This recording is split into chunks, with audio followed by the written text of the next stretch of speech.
Hello friends, आज हम जनांकीय लाभांश या डेमोग्राफिक डिविडेंड की चर्चा करेंगे, जिसका अर्थ होता है कि आर्थिक विकास की संभावना जो किसी देश की जनसंख्या के संरचना में बदलाव के कारण उत्पन्न होती है।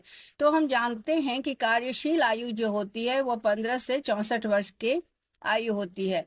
तो इनकी संख्या जब निर्भर वर्ग जो बच्चे और बुजुर्ग होते हैं उनकी तुलना में जब अधिक हो जाती है तो इसे हम डेमोग्राफिक डिविडेंड या जनांकीय लाभांश के रूप में तो यह कार्यशील जनसंख्या जो होती है वो शिक्षित, कुशल और रोजगार में लगी होती है। तो यह देश की उत्पादकता और आर्थिक वृद्धि को तेज कर सकती है। भारत में जनांकीय लाभांश भारत में विश्व के सबसे युवा देशों में से एक माना जाता है। यहाँ 65% से अधिक जनसंख्या 35 वर्ष से कम उम्र की है। मतलब यहाँ पर कार्यशील आयु वाले अधिक हैं और निर्भर वर्ग की संख्या कम है। कार्यशील जनसंख्या का चरम लगभग 2040 तक आएगा। यह भारत के लिए एक विशेष आर्थिक अवसर है, लेकिन इसका लाभ तभी मिलेगा जब इसे सही तरीके से प्रबंधित किया जाएगा।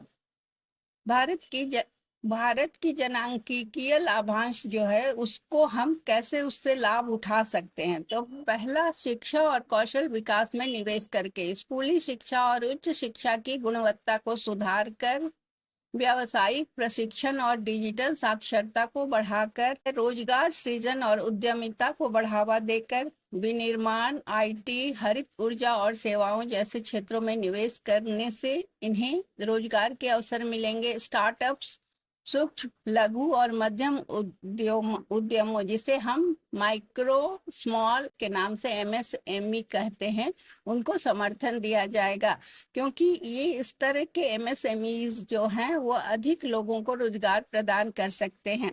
व्यापार करने की प्रक्रिया को सरल बनाकर।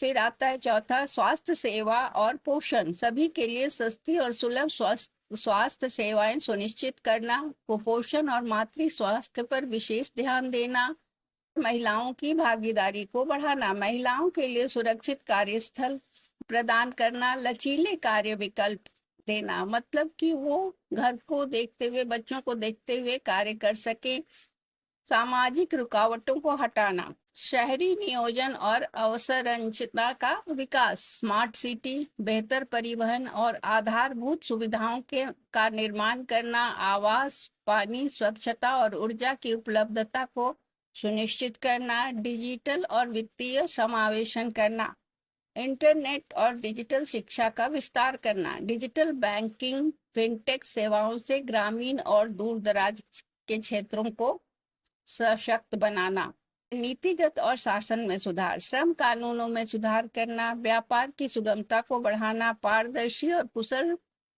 शासन से निवेश को आकर्षित करना।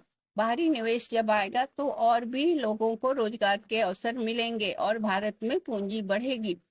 तो इस तरह से हम कह सकते हैं कि भारत के पास जनांकीय लाभांश का एक सीमित लेकिन शक्तिशाली अवसर है। यदि इसे सही ढंग से मानव पूंजी, शिक्षा और रोजगार के माध्यम से उपयोग किया जाए तो भारत वैश्विक आर्थिक शक्ति बन सकता है।